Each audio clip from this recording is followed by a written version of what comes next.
All right, hello, hi. Wow, nice packed house here. My name's Pete Hammond. I'm going to moderate today. I hope you all enjoyed Hacksaw Ridge, right? Yeah, great movie.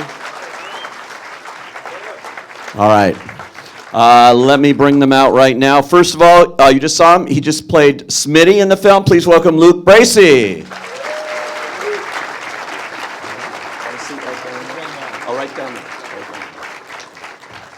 And you all know this guy. And what a great performance in this as Sergeant Hal. Please welcome Vince Vaughn.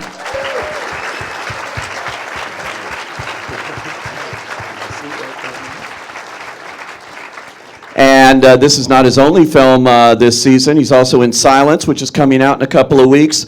Please welcome, he played Desmond Doss, Andrew Garfield.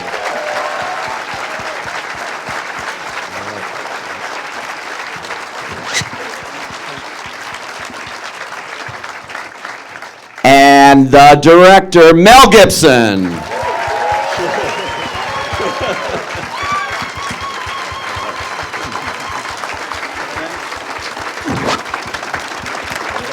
And great movie. I've seen it a couple of times, and really an amazing story, Mel. I know, from the beginning that this was not an easy thing to bring to the screen. I think it goes back decades when Hollywood has tried to do it, right? On the Desmond Doss story, and he didn't want it made.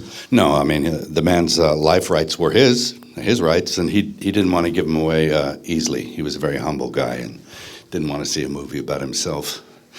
And I think you understand why when you see how Andrew portrayed the character. I think it was pretty close to who that guy was in his essence. So, it's not the kind of guy that wants to see a film about himself. But he was eventually cajoled at the end to give his rights to his church with the idea that perhaps it could inspire and benefit people, which I think it can.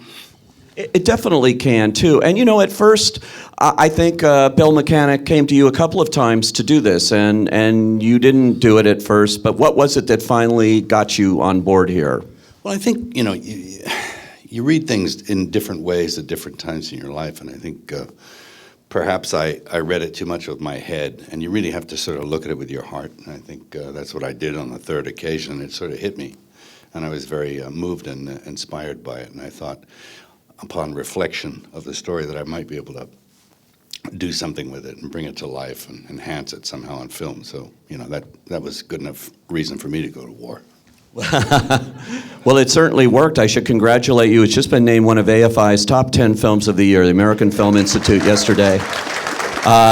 9 Australian Oscar nominations just happened, 7 Critics' Choice. It's like people are embracing it, audiences at the box office and everywhere. And I think it's just open in China. I was talking to,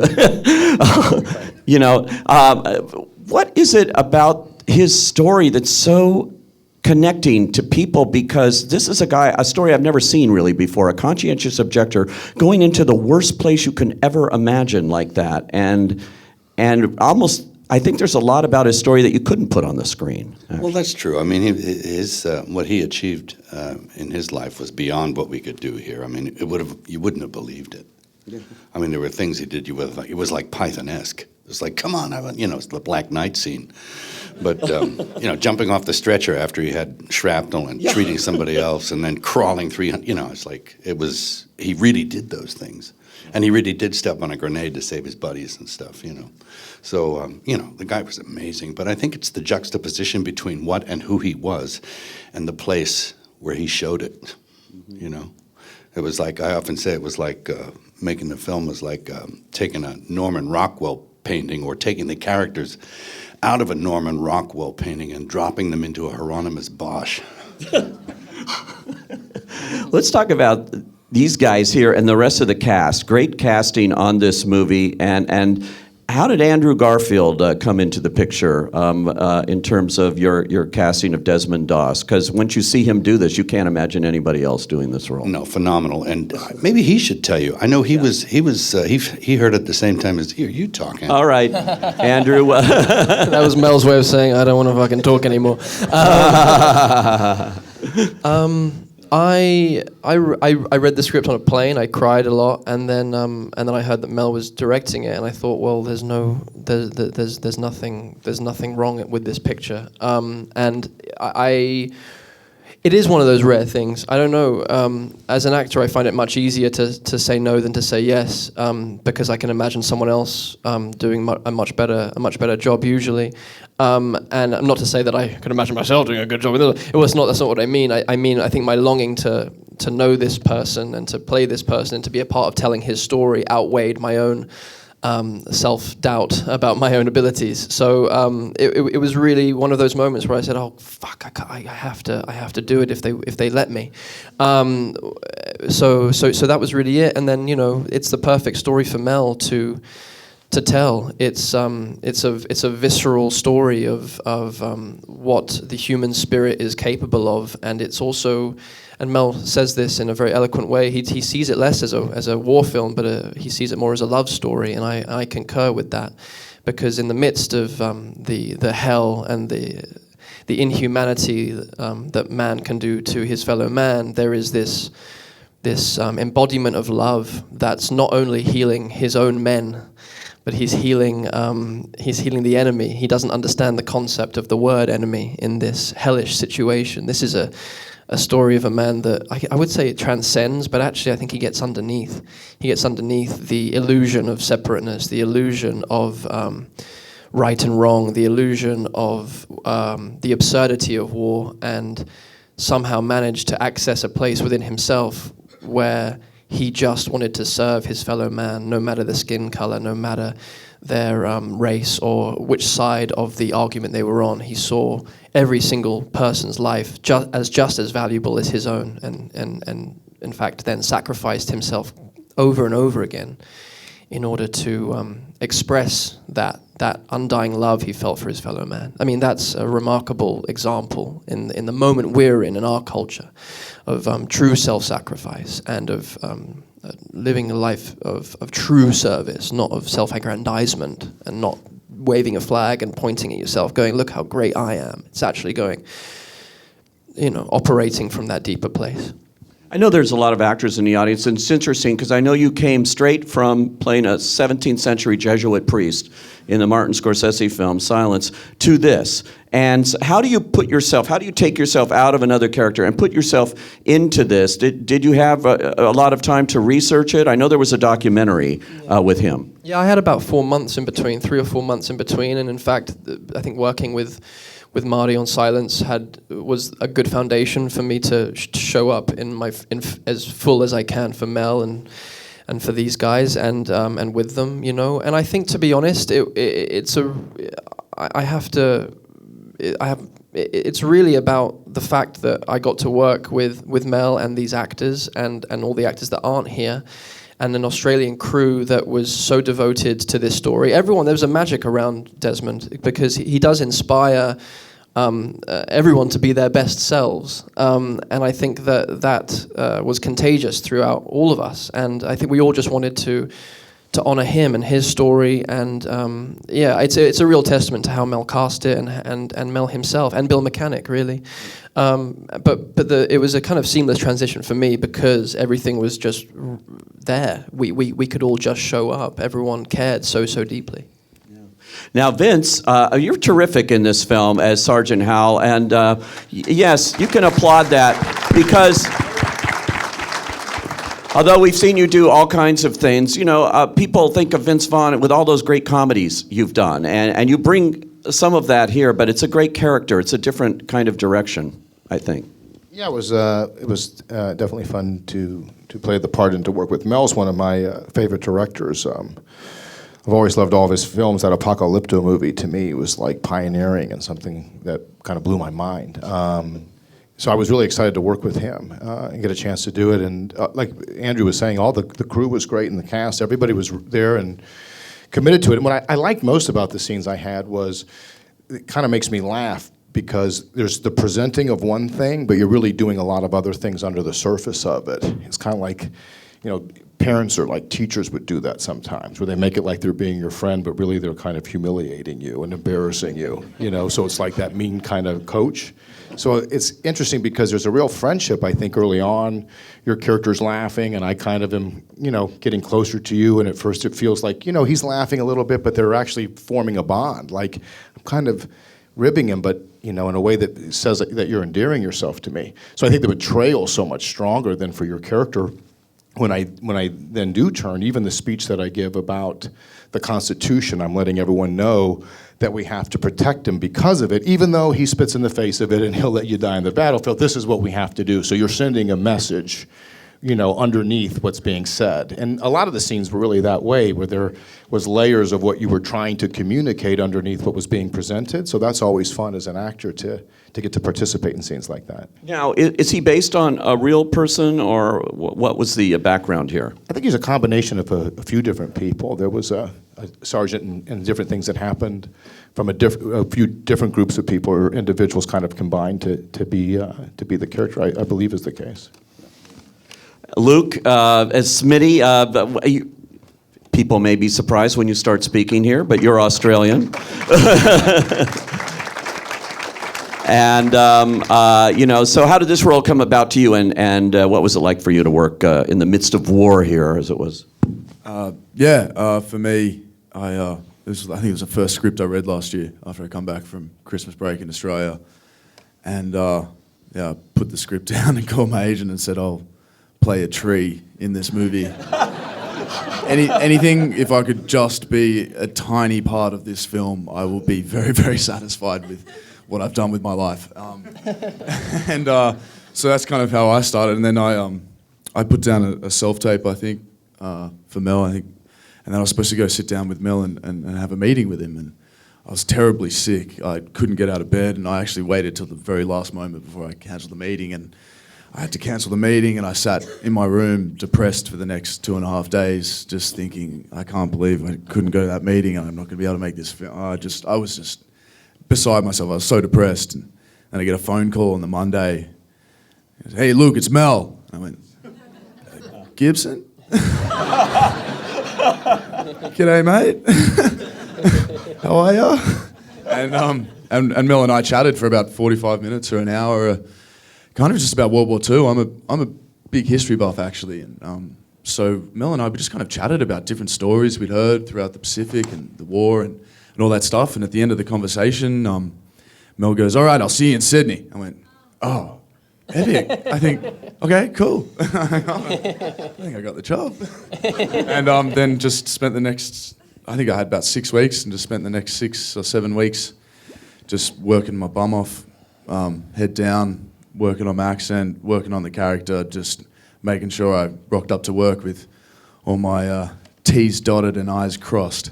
How tough was the accent for you here? Because this was all shot in Australia, actually. Yeah, that was another thing as well. Normally you're surrounded by American people and you can kind of slip in and out, but I'm already not a bad parrot initially. I can kind of parrot things. But it did take me, I did put in a lot of work for 6 weeks to make sure that whenever I opened my mouth, I didn't have to think about it. I think Vince's accent was a little suspect, but these other people were great. Some of the Australian charms were weighing on me, so I picked up some of the local, I couldn't afford not to, mate. Was this the first time you've shot in Australia, and maybe since the Mad Max pictures, or was it? Yeah, no, this is a really wonderful opportunity to go back and reacquaint myself with the industry I grew up in, and see, old faces that I met when I was a kid, but they'd got old, and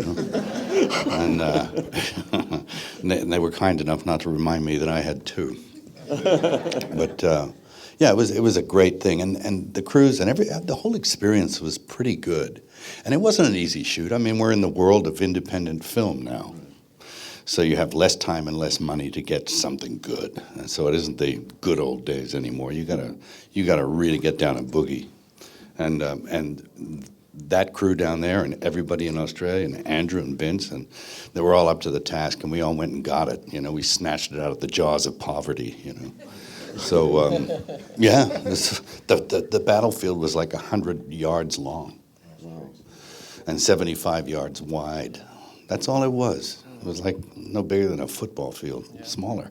So it was crazy. It's kind of miraculous. Sorry, it is miraculous what Mel did in terms of creating the horrors of war in such a visceral way that an audience can't escape it, with the limitations that he had.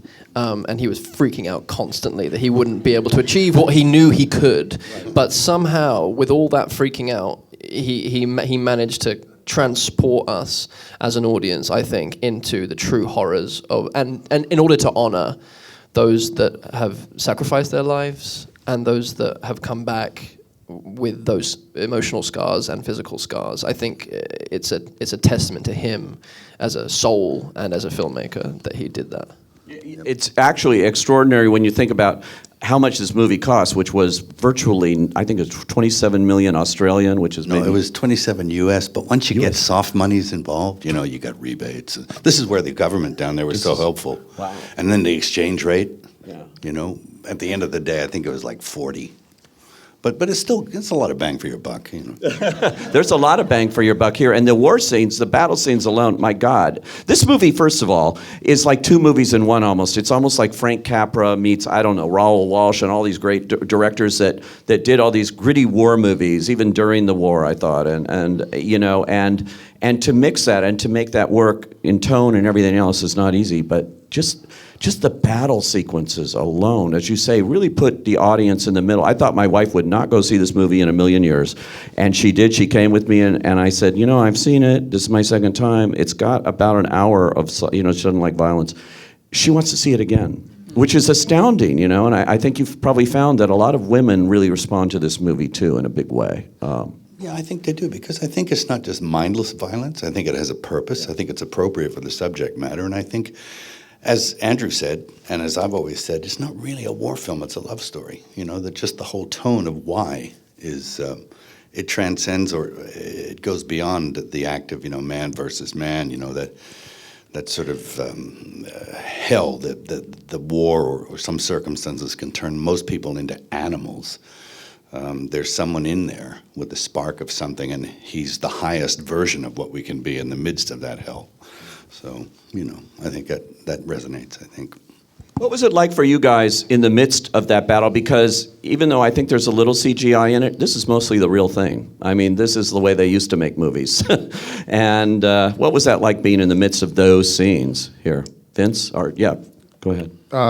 Yeah, it was, you know, the battlefield, you can't express enough of it. Not only was it only, you know, there's less than a football field, but you could see, like, charming Australian farmhouses, like, on all sides of it.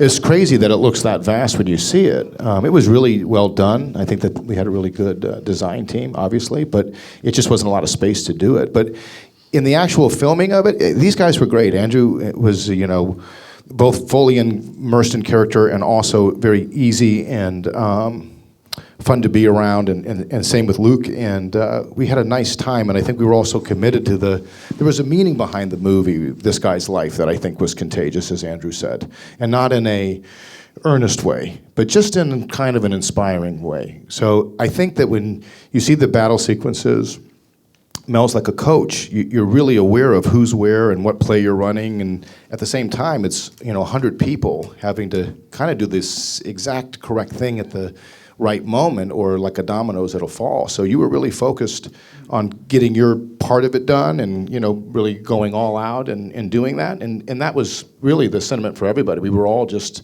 at some point, the day would end, and me and Andrew would joke occasionally and say, you know, this pretend war is exhausting. But in that, it was so run and go, and you were just running around and reacting. And then afterwards, you were kind of like, I don't really know how we kind of, you know, dove through all of it. We'd get so many different scenes and shots that day, but it was just a commitment. Just a commitment. Anything you would like to add to that, my charming Australian friend? Yeah, no, and I mean, onto the way we made it, we had a lot of these pyrotechnics going on, and you could get very close to them. I mean, when you see a flamethrower that's literally 30 yards away from you, you feel that heat, and that's exciting. That gets you up and running, that's for sure. So, yeah, I mean, there was a lot to react to, rather than you making up these reactions. You were put in the middle of this, and there's this big kind of playground to run around and fall over in for 12 hours a day for 3.5 months. It was actually really enjoyable in that way.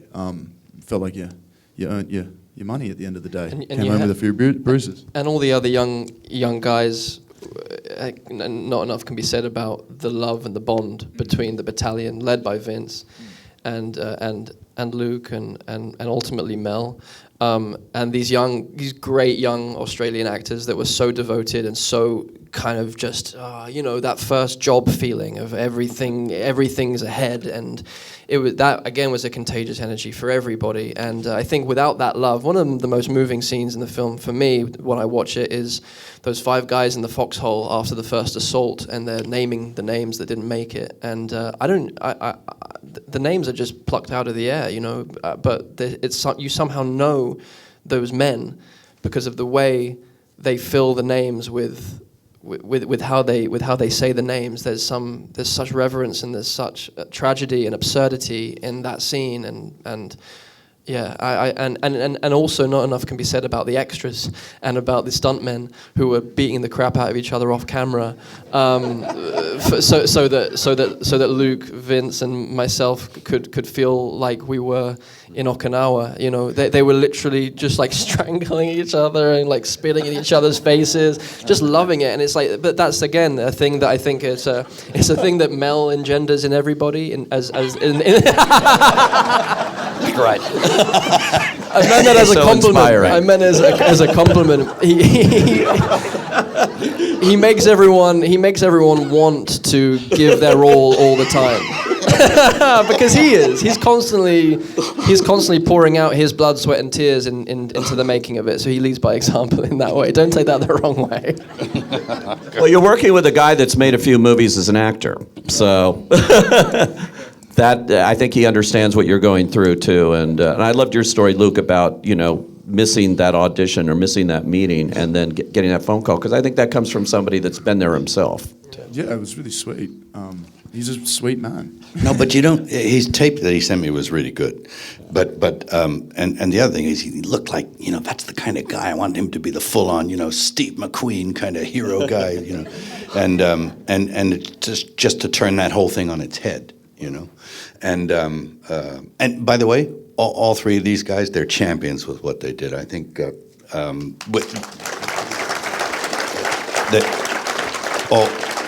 also prepared and into what they do, and they gave me excellence, And if it's not broke, don't fix it. There's very little I had to say, and it was the central performance. If that wasn't good, this film would have sucked. But it was excellent, so the film worked great. So a lot of it was on Andrew's shoulders. These other parts, very subtle things had to happen in them. They're not endearing guys. They're not friendly guys.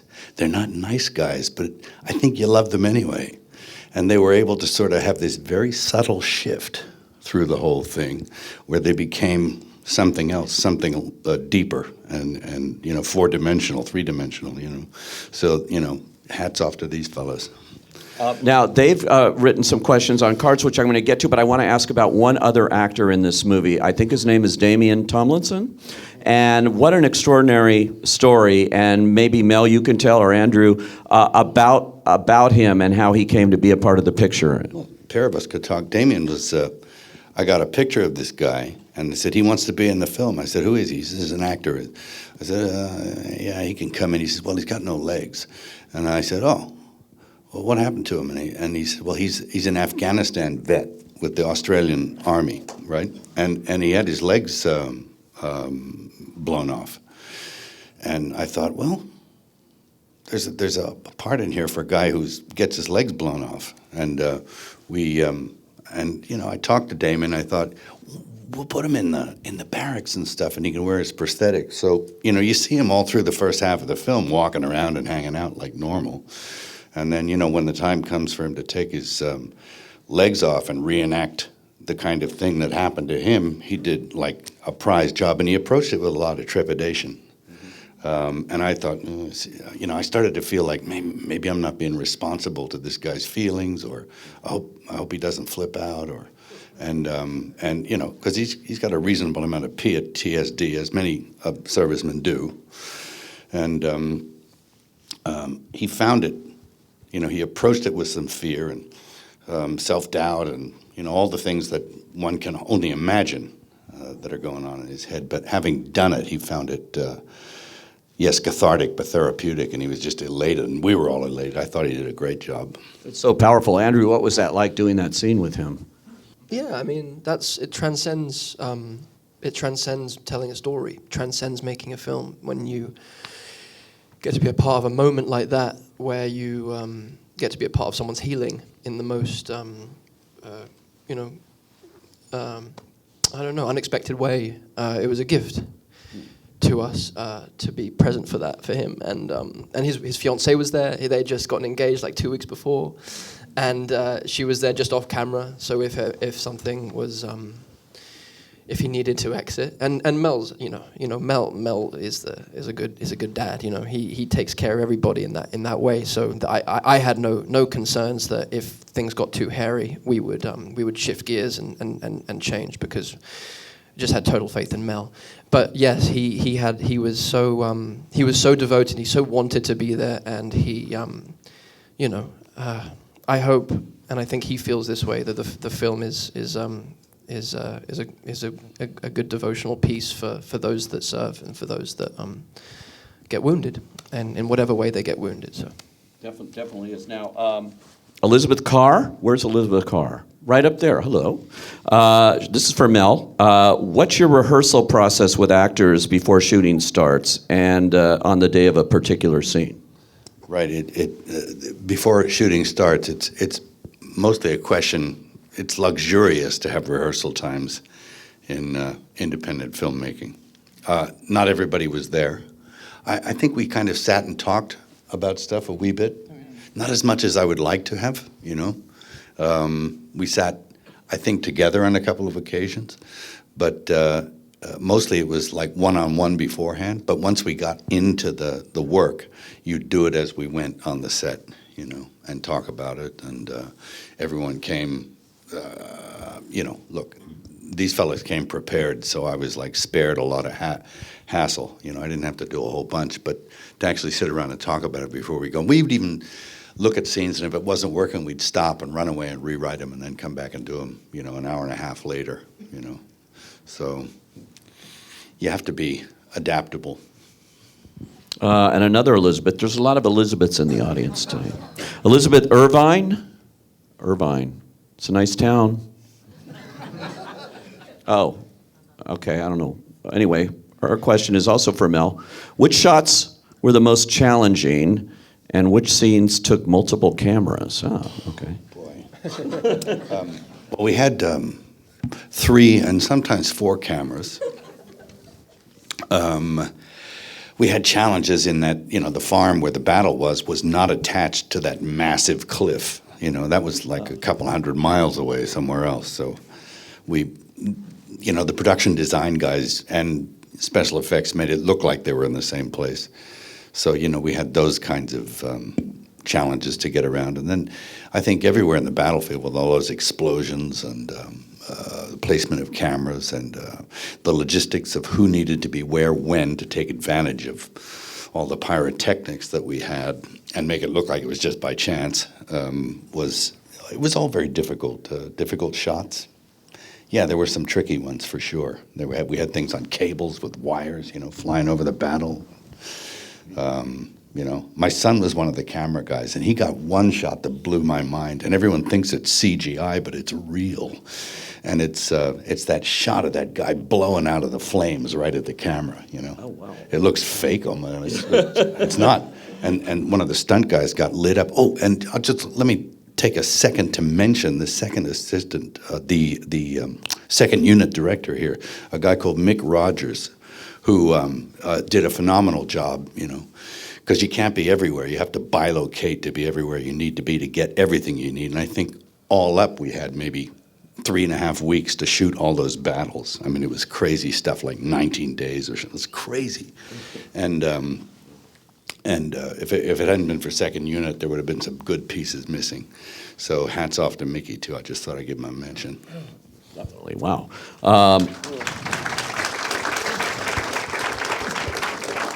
I'm going to screw up this name. Ben Hatmaker? Is that your name? Ben Hatmaker? Hotmaker?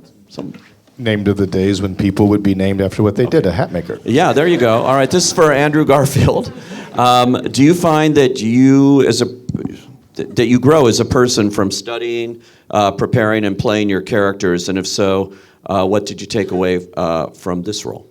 I hope so. Yeah, I think that's always the hope and the intention. I think, especially with a guy like Desmond, you can't help but have his gold rub off in some way.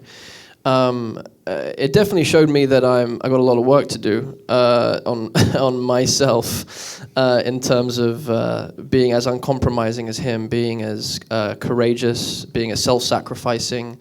You know, he's a pretty hard standard to hold yourself to. But God damn it, he was alive. He was flesh and blood, and he did the things that he did. So to kind of wrestle with that is a pretty exciting prospect, and to see how, to be inspired, but to allow yourself to realize that and that's why I love what Mel did at the end of the film, where you see Desmond himself, and really, for me, it just focuses everything, and you kind of go, holy shit, everything we just saw happened, and then some, and that's one of the most powerful things about this film, is that it's made me always question, like, how that what would Desmond do? It's that thing.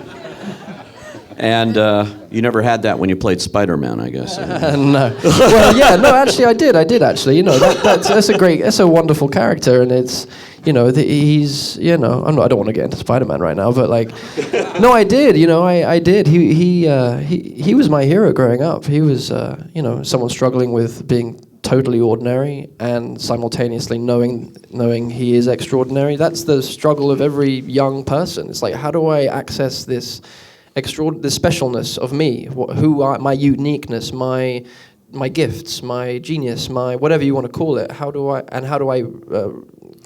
intermingle that with just being a fuck up adolescent kid that doesn't know what the fuck is going on at all? So no, I think Spider-Man potentially can be a very inspirational character. Totally, answered that question perfectly, of what you do take from every character you play in one way or another. That's great. And this sort of fits in that, and this is for all of you. From James Carr, thank you, you're here. All right, hi. What characteristics and or techniques did you learn or admire from each other? So. Well, the thing about Vince is he struggles not to be funny with everything that he does, and I think there were times where, because we became really we became really close, and I love him to death as a human being, and I got to know him beyond just working with him. I feel very privileged and grateful for that, and of course you see that he's so much as a performer. He's not one thing. He's the trickster. He can go between realms. He can be incredibly funny. And he has this incredible sincerity and this incredible heart, which is obviously displayed in this and other things that he's done. But I think you would get frustrated with me, because even if we were having a sincere conversation, I would just laugh a lot. But just because I'm just delighted to be in your presence. just because the way you are, I don't know. It's just it just makes me feel like I'm being tickled constantly. You can call me and I will tickle you anytime, my friend. We did. We had a lot of laughs. We had a good time shooting it. I mean, I feel the same way about you. We had a lot of laughs. And, we did. And, I think one of the nice things in working with Andrew was he was very serious and connected when he needed to be, but then on the other side, when the camera, he would be providing whatever it was that you were needing. So it wasn't as if he was, in a way, committed in a way that was a distraction or off-putting. He was also very generous and including, and But as a note, you always know when someone says, "I love being around somebody," or "I love this about them." You always know the next part's going to come too, as a setup. And in this case, it was a tickle, which is a good thing. And and Luke was tremendous too. I mean, Luke did a great job because in real life, he's probably naturally one of the easiest going, like most including guys you'd ever meet. Of all the guys there, I mean, Luke was kind of a centerpiece that everyone kind of came around. And so it does such a good job in playing this kind of mean, kind of off-putting guy, but it couldn't be more opposite from who you are. That's true. Thanks, guys. That's true enough. No, I mean, I concur to everything they said. It was such an amazing experience working with these guys on stage and everyone involved. We said it before, everyone was just so committed to telling the story how it was supposed to be told and giving it everything they had. And I had probably the most enjoyable day I've ever had at work and might ever have at work was the scenes in the foxhole with Andrew. Andrew and I and Mel in a foxhole for a day and a half, 2 days, just figuring out what these human beings make them tick, and that was some of the most rewarding and inspirational work I've done, because it was really simple. In the midst of this huge blowing up things and this huge beautiful story, we sat in a hole for a day and a half and found this amazing humanity in these two guys, and those days at work for me, that I'll never forget them. I really, really enjoyed those days, and then that's just one of the days of the shoot, and every day I just bounced out of bed at 5:30 in the morning to get to work. I couldn't wait to get to work, just to be around these guys and everyone, and be around this story of Desmond. The whole experience was, I just feel very fortunate to be part of the film. Really. And Mel, I probably learned the most in that. Very well said. But Mel has a incredible thing where you're doing kind of important work and stuff, but he doesn't do it in a way that's try hard. So it was interesting to me. I had never quite seen it done with that kind of elegance and taste, that even the most important of moments, sometimes he would have a sense of humor or keep it light, and in a way would keep it grounded or keep it of the world, right? You would find that these moments would take on an importance sometimes, but you would be easier moving into them. So it was a real, I mean, he's such a tremendous actor in that there was a vulnerability there and a sense of humor, and then some surprise or these elements. So I just learned a lot in sort of seeing his approach, how no matter what you're doing, you know, don't suffocate it, if you will, with too much earnestness. Yeah, the takes when they'd say cut and you'd hear Mel running from the tent over here, and you're like, okay, well, what's he going to say? And he'd come up and he'd just tell you a joke. And I just start pissing myself laughing, and I just got bent over, dying at the sides, and they go, all right, picture's up, rolling. I'd be like, just hang on, could I just get 15 seconds to stop laughing, please? And Mel just thought of a joke and came up and told it to you, and it was hilarious. And that was it between takes. So there was that life involved in the shooting as well. As Vince said, you know, to tie into it not being try hard, it's got, and that's where the pulse comes from in the film, I think. It's such a human film, and humans laugh, and we are funny, and we always want to laugh, and Mel did bring that to it as well. It was so enjoyable to make this film. Not just the work was hard and challenging and rewarding that way, but it was enjoyable to be at work and to be around this guy and to be around these guys. Well, I'm still stuck on bounding out of bed at 5:30. I want to be like that when I get up. But these guys were all tremendous. I mean, really. Luke reminded me of something that was like kind of embarrassing. And one of the things he said, I'd come up to him and just say, just be Steve McQueen. And he reminded me of that. And I thought, oh, that's a terrible direction. That's a terrible... Well, I took this confidence where I was he thinks I can do that? Maybe I can. All right, let's do it. You know, so he gives you this confidence that you don't even have. Oh, I ended up by telling him, because I felt bad. I said he wasn't Steve McQueen, but he was a very cool Luke Bracey.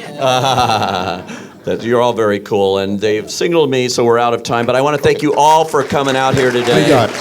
And congratulations on everything with HACKSAW Ridge. Thanks, guys.